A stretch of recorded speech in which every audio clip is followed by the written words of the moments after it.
Hello বন্ধুরা, আমার আজকের রেসিপি পাকা আমের সুপার টেস্টি ম্যাঙ্গো কেক, যেটা এতটাই নরম তুলতুলে যেটা মুখে দিলেই মিলিয়ে যায়। আর এর স্বাদ কিন্তু দুর্দান্ত হয়। তাই আমের সিজনে একবার কিন্তু অবশ্যই ট্রাই করে দেখো বন্ধুরা। খুব বেশি উপকরণে কিন্তু একদমই প্রয়োজন হয় না।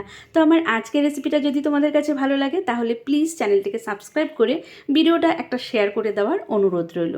আর অবশ্যই কিন্তু রেসিপিটাকে সম্পূর্ণ দেখতে হবে।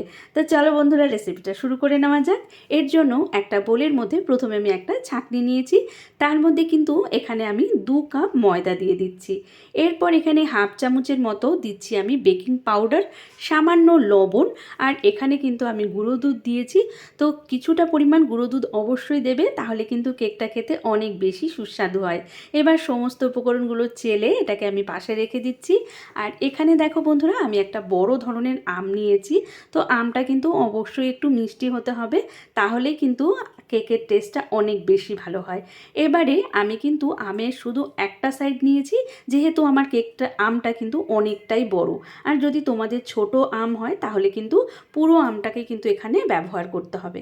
তো এবার আমের টুকরোগুলোকে আমি কিন্তু একটা বাটির মধ্যে এইভাবে করে নিয়ে নিচ্ছি।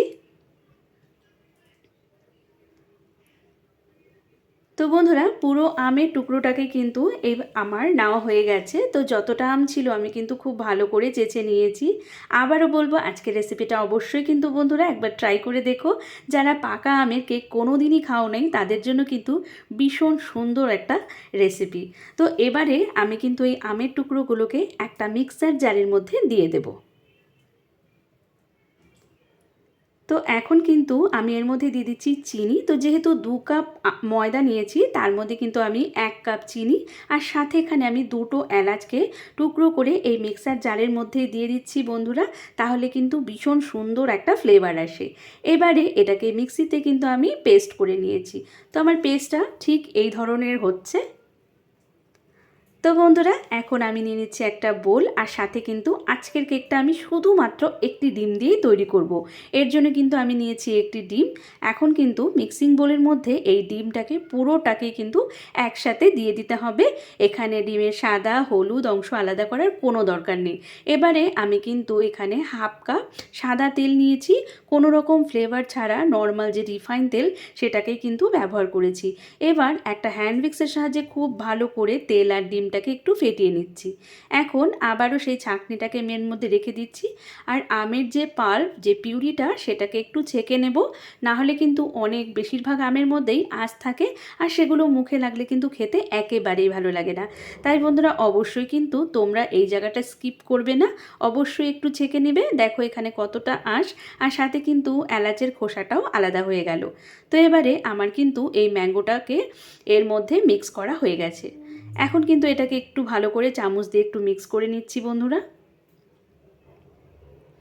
তো এবার আমটার সঙ্গে ডিম আর তেলটা খুব ভালো করে মিক্স করে নিচ্ছি। আর এখন বন্ধুরা, আমি যে পাত্রে কেকটা বানাবো সেটা একটু ব্রাশ করে আমি এর মধ্যে একটা বাটার পেপার লাগিয়ে রেখেছি।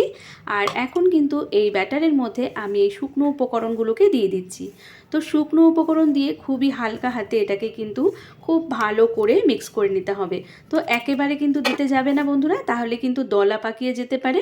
অল্প অল্প শুকনো উপকরণ দিয়েই কিন্তু আজকের এই ব্যাটারটাকে রেডি করতে হবে। তো এবারে আমি দুধ দিয়ে কিন্তু ব্যাটারটা রেডি করছি। আরেকটা কথা বন্ধুরা, আমি কিন্তু এরই ফাঁকে কড়াইয়ের মধ্যে গ্যাসের মধ্যে একটা কড়াই বসিয়ে দিয়েছি।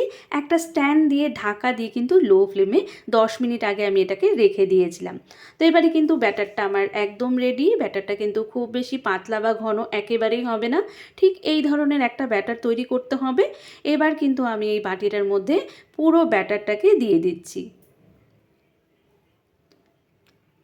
তো এবারে বন্ধুরা, আমার কিন্তু বাটিটার মধ্যে পুরো ব্যাটারটা ঢালা হয়ে গেছে। এখন একটু ট্যাপ করে নিতে হবে যাতে কোনো রকম এয়ার না থাকে ভেতরে। এবার আমি একটা চেরি নিয়েছিলাম, তো খুব বেশি কিছু আমি এখানে ব্যবহার করছি না। আমি একটা চেরি নিয়েছি, এই চেরিটাকে কিন্তু আমি একটু ময়দা মেখে নিয়েছিলাম, তাহলে কিন্তু উপর থেকে চেরিটা একদমই তলে চলে যাবে না। তো বন্ধুরা এবারে কিন্তু আমি এটাকে পুরো 45 মিনিট বেক করে নিয়েছিলাম।